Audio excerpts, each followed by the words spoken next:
Hello and welcome everyone to a new video on your channel, Mr. Tech Tips. Before watching the video, don't forget to subscribe to our channel and don't forget also to like this video.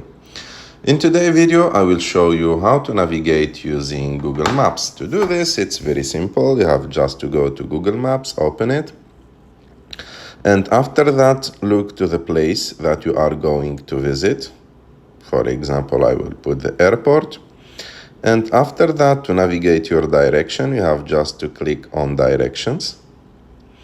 And after that, you can scroll up like your screen and you will see like the traffic. Is it high or low traffic actually?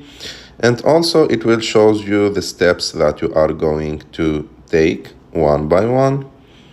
And also, if you are using a motorcycle, you can change to motorcycle. It will change like the time and the direction. If you are going walking, also you can use this. And like that, you can use Google Maps and you can navigate easily and without any problem.